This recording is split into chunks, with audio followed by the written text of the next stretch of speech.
Perkenalkan,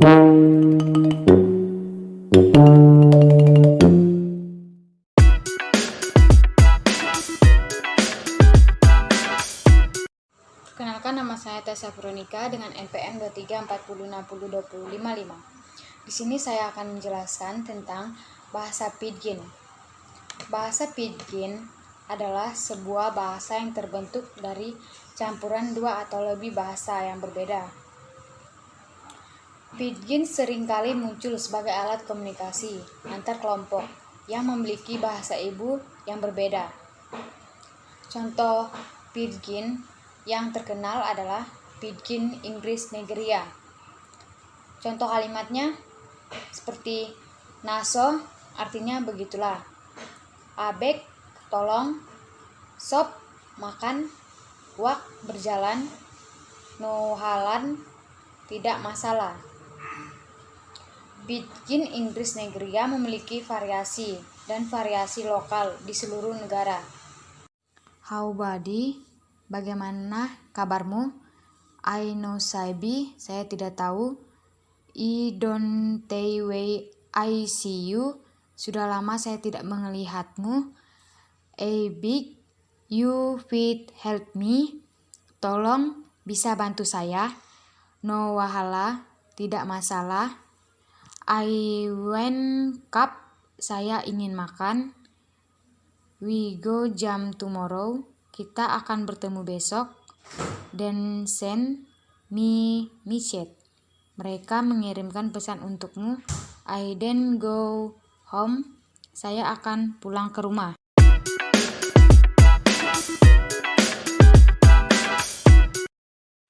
Halo, di sini saya akan menjelaskan apa sih itu bahasa Creole.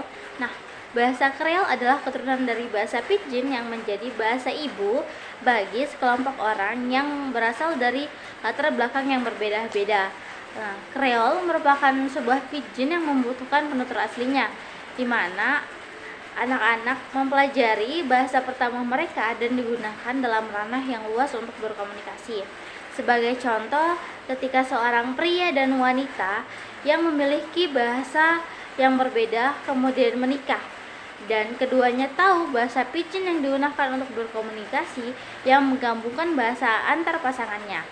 Kemudian bahasa Pidgin menjadi bahasa rumah yang digunakan bersama dan menjadi bahasa ibu untuk anak-anak mereka. Sehingga jika ini dilakukan turun-temurun, maka tidak menutup kemungkinan penggunanya yang meluas dan merubah fungsi menjadi bahasa Creole. Bahasa Pidgin dan bahasa Creole adalah dua jenis bahasa kontak yang muncul dari interaksi antara dua kelompok orang yang berbicara dengan bahasa yang berbeda. Namun, kedua bahasa tersebut memiliki beberapa perbedaan penting.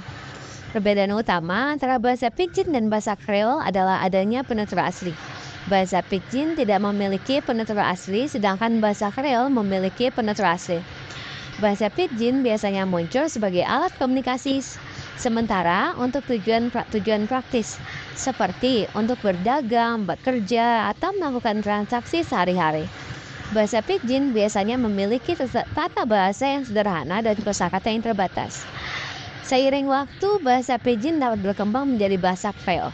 Bahasa Creole adalah bahasa yang memiliki penutur asli.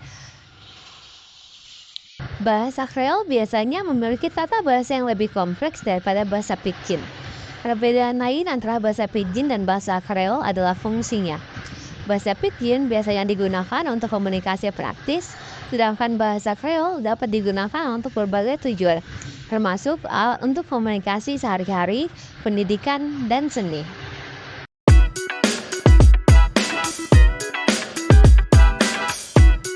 Termasuk materi lingua franca.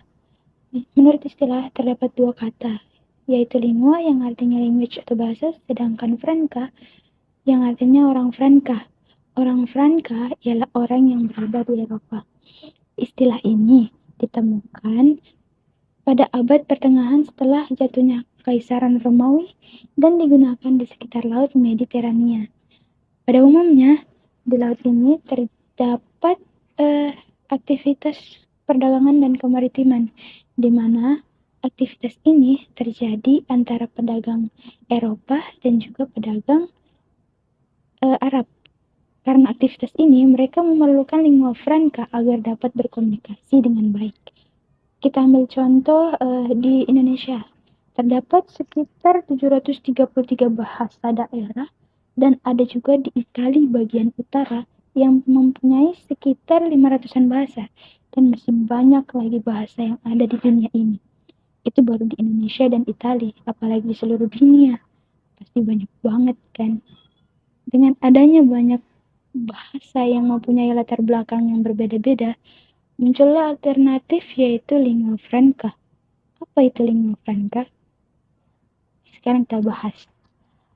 Lingua franca adalah sebuah bahasa yang digunakan oleh kedua penutur dengan latar belakang bahasa yang berbeda untuk tujuan komunikasi tertentu. Selain itu, lingua franca juga sering disebut sebagai bahasa perantara.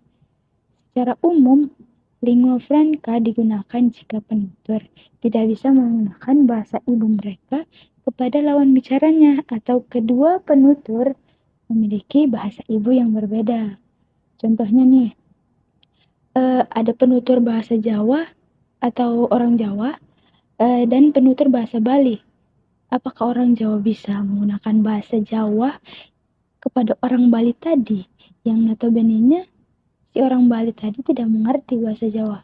Ataupun sebaliknya nih, orang Bali menggunakan bahasa Bali pada orang Jawa yang tidak mengerti bahasa Bali. Tidak bisa kan?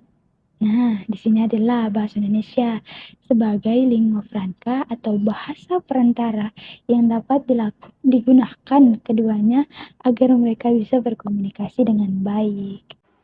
Di Indonesia, lingua franca yang paling dominan dan diakui secara resmi adalah bahasa Indonesia. Kenapa bahasa Indonesia? Karena bahasa ini ditetapkan sebagai bahasa nasional dan bahasa resmi melalui Sumpah Pemuda pada tahun 1928. Sebelum bahasa Indonesia, peran lingua franca di Nusantara dipegang oleh bahasa Melayu. Mengapa bahasa Melayu? Karena bahasa Melayu kerap dipakai oleh pedagang untuk berkomunikasi antar etnis sejak zaman kerajaan-kerajaan maritim seperti Sriwijaya dan juga Malaka. Meskipun bahasa Indonesia menjadi lingua franca, keberadaannya tidak serta-merta menghilangkan bahasa daerah di setiap etnis di Indonesia, karena bahasa daerah tetap menjadi identitas dan kekayaan budaya masing-masing etnis di Indonesia. Meskipun begitu, bahasa Indonesia terus berkembang dan menjadi lingua franca yang dinamis di Indonesia. Bahasa ini menyerap kosakata-kosakata baru dan menyesuaikan sesuai dengan perkembangan zaman. Nah, selain bahasa Indonesia, beberapa lingua franca juga digunakan di tingkat regional atau komunitas tertentu di Indonesia. Misalnya nih, di bahasa Inggris digunakan di bidang pariwisata, pendidikan tinggi dan juga bisnis internasional. Terus ada juga bahasa Mandarin yang digunakan oleh komunitas Tionghoa di Indonesia. Terus ada juga bahasa Arab yang digunakan oleh komunitas Muslim dan juga pesantren. Nah, terus yang terakhir ada bahasa Papua yang digunakan sebagai lingua franca di Papua dan Papua Barat. Contoh secara luasnya lagi nih, misalnya ada pertukaran mahasiswa Indonesia ke Prancis. Apakah bisa orang Indonesia menggunakan bahasa Indonesia di Prancis? Yang notabene-nya orang Prancis tidak mengerti bahasa Indonesia. Tentu saja tidak bisa kan? Dan mereka menggunakan bahasa Inggris sebagai lingua franca atau bahasa perantara agar mereka dapat berkomunikasi dengan baik.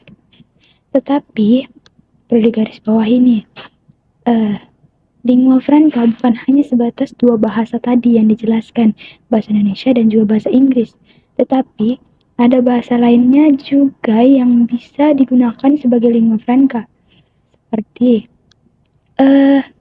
bahasa Melayu yang bisa digunakan di Malaysia, Singapura, Brunei, bahkan di Indonesia juga bisa menggunakan bahasa Melayu. Selain itu, juga ada bahasa Spanyol yang bisa digunakan di Amerika Latin bahasa Prancis yang bisa digunakan di daerah Francophone, bahasa Swahili yang digunakan di daerah Afrika, dan masih banyak lagi lingua franca lainnya. Nah, dengan adanya lingua franca ini, apapun latar belakang bahasa dari masing-masing penutur, mereka tetap bisa berkomunikasi dengan baik dengan adanya kode-kode atau bahasa yang bisa dimengerti oleh kedua penutur.